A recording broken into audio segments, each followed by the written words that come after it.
Hello, everyone. Today I'm taking a look at the G.I. Joe Classified Series number 131, Storm Shadow. This is the G.I. Joe version of Storm Shadow. This is not Cobra Storm Shadow. This is technically V2 Storm Shadow from the original line. This is the fourth version of Storm Shadow we've gotten in the... No, fifth version of Storm Shadow we got in the Classified. We had the original one, then we had the movie version, and then we had the two original versions, and this is the fifth one now, and we'll probably get a sixth one and a seventh one, and however many they decide to make because Storm Shadow sells. But here's the packaging, new style, G.I. Joe logo there on the side here. Very nice art of Storm Shadow. Tommy looks great. 131. Some very fun product shots in the back, including a nice diorama. I'd like for them to put out some more sets like that. I know they won't, but I would like to. I can dream. Some product shots here on the side here. Skulls, like skulls and swords, and cutting through fences, and ninja stars, which makes sense for a ninja. So yeah, let's get them open. So here is Storm Shadow version 2 out of the packaging with all the accessories on him. And I like this figure a lot, I gotta say. I am a big Storm Shadow fan, because I feel like if you're a G.I. Joe fan, you kind of have to be a Storm Shadow fan. I have a lot of fond memories of Storm Shadow, from just the Sigma 6 toy line to the Rise of Cobra movie toy line. I actually did a very big video on just all sorts of different versions of Storm Shadow, which you will probably be a thing on the screen for it now. Go check that out. I did it like a year or 2 years ago or something like that. But this figure in particular, this one is specifically based off of the second version of Storm Shadow from when he was a Joe, from when he turned babyface. And I really like this look. I like this gear. I will say, however, the bright white of this is so bright that the light that I use for my camera is almost blindingly bright. So I might have to turn the camera light down a little bit. But let's get him off the spinny base here and get a closer look at this guy. Now getting a closer look here at Tommy Saburo Arashikage. I like this look a lot. I'm a big fan. It's not, for me, as iconic or as good as the V1 look, which we will see shortly. I'll do a size comparison. But I still really like this look. I like the 80s older version of Winter Camouflage, which was just put black stripes on it, make it white and put weird black stripes on it. It makes me think of Red Dawn, the U.S. Air Force officer or whatever who jumps out of the plane in that movie, and is in effectively this whole gear, and then the kids switch into that gear later in the movie too. It makes me think of that gear a lot and that look, and I like it to the most part. You can see, however, there is some paint chippage going on here a little bit, on the knees there a little bit, on the bicep there a little bit. On the camera, it actually looks more kind of blue than it does black. In person, it is a black, but here it's kind of got like a blue hue to it, and that might be because this paint, whatever paint they're using, or whatever mold of plastic that they're using for this white, has a little bit of a blue hue to it, which in my opinion works a lot better than whatever they use normally. It gives it a cooler, colder look. But looking at it closer, he's got, of course, some rope here for if he was doing some climbing. This is just an overlay. You can take it off if you want to. This is for archery, I believe, this whole setup here, because he does have a bow. A bow is a big weapon for him. A whole bunch of pouches here on the front. One big one on the back here. A bunch of red ropes. There's some throwing knives. Yes, they don't come off, but it's cool that they're molded on there. I really like the texture here of his waistcloth. It's kind of like a hexagon thing going on, the little beehive look. There's a loincloth front here for cover his shame. The boots are very nice. He's, of course, got the ninja toe boots, because, of course, he does. And I like that he's not wearing gloves, and that you can see on his right bicep, right forearm here, you can see the Arashikage tattoo, which is very, very cool. Very big tattoo. You can even see, look up closer, you can see his eyes a little bit, but they're hidden from the hood. The hood is not removable, by the way. You can take the head off, but the hood will just come with it. It's one molded piece. There's, of course, the place for his dual sword, which is very cool. Very cool design. I like this design a lot.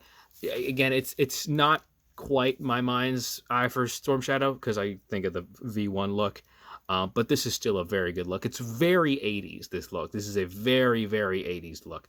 I'm glad they didn't go with the original toy design where he has huge sleeves that are drooping off here as well. I like that they're rolled up a little more. This is, in my opinion, a better look. But as for articulation for this guy, he can like kind of look up and kind of look down. The head is on a ball joint, so you get like range of motion side to side, but the collar here for his hood really just kind of blocks motion.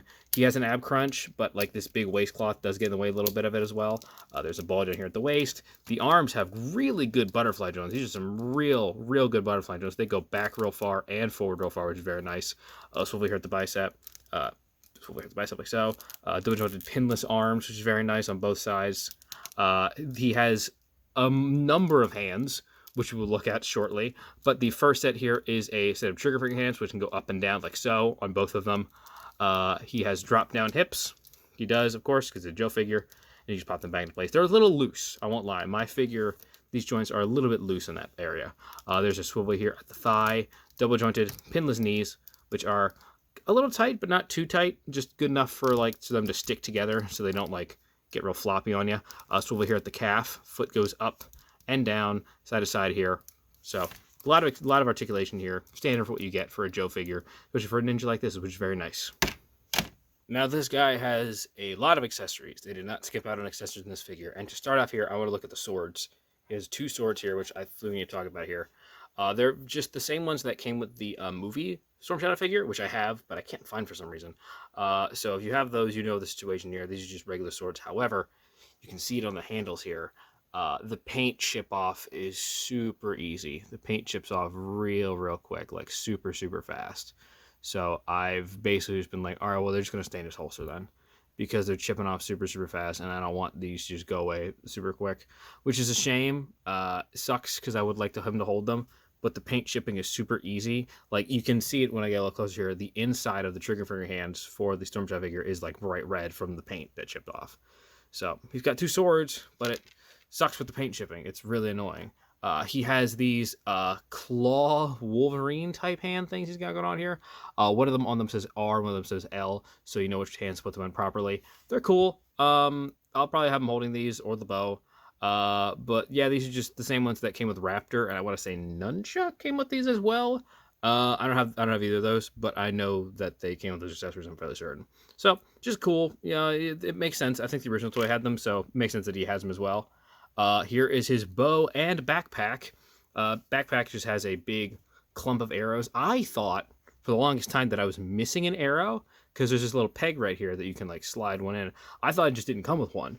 It turns out I was wrong, and that there just isn't one. That's just an empty space, which is a little dumb. But this is just a standard backpack. I think you can put like the hand like knife things in here, but I don't know. I've tried and it doesn't work. But this thing also is a hefty chunk of plastic, by the way. This is a big brick. Here is the bow that he comes with. No arrows or nothing. Slightly warped. It's a big old compound bow.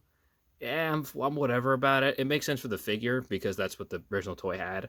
But I prefer the one that came with the first Storm Shadow myself. Not bad, though. I'm not going to complain about a bow and arrow. There is this... It's a suppressor for like a gun, and it pegs onto here. There is a reason that bows have this. This isn't a suppressor, because you can't suppress an arrow. But it's something, and I can't remember what it is. I'll find out at some point. But I can't remember what that's for on an actual bow and arrow. But yeah, that's the bow. That's something comes. It's a nice bow. It's a nice bow. He has a set of punching hands, of course. He has a set of karate chopping hands. I think these are all the same hands that came with Quick Kick, by the way. He has a set of trigger finger hands, and these are the last accessories, and you can see on the inside there, you can see the paint chipping. If I can get a little close, you can see the red paint chips on the inside there, which you like really wouldn't notice anytime else, but like I know they're there, and that's annoying because I'm the guy who has them. But yeah, those are the accessories that come with Storm Shadow. There's a decent amount of accessories though, so I'm not going to complain about that. As for size comparison, here he is next to Storm Shadow version 1, which is still my preferred version of Storm Shadow. However, it sucks because you can start to see that the paint is starting to yellow around some of the joints and the knees, which is annoying, but it's such a thing that happens with white painted figures. They will start to yellow, which is just a natural way of things, I suppose. I'll never figure out a way to fix that, but there he is, Storm Shadow version 1. Here he is next to sometimes brother, sometimes rival, Snake Eyes. You always need a Snake Eyes for a Storm Shadow. You can't have one without the other, honestly. It would just feel too wrong. Here he is next to another sometimes rival, Spirit, who is still one of my favorite figures that I have. I love this figure so much. I know it's a little older now, but man, this figure is so excellent. Such a good figure. Get one. Seriously, if you can get one, get one. And here he is next to my most recent review, Tunnel Rat. Night Force Tunnel Rat to be specific. Who he is shorter than, Tunnel Rat is shorter than Storm Shadow. But they look cool together. You know, Storm Shadow just looks cool with anybody, honestly. So there is Storm Shadow version 2. If you want this guy, you can get him basically anywhere. I'm fairly certain he's still available. I saw him on Amazon a couple days ago, I think. But yeah, that is Storm Shadow version 2. I like this figure a lot. Good figure. I like Storm Shadow. Everyone likes Storm Shadow. You're lying if you don't. He was the best part of that awful Snake Eyes movie. He's always incredible. Everyone loves Storm Shadow. So go ahead and get this guy, because I'm sure some of you missed the version 1, because that one is expensive now, which sucks, because that figure rocks.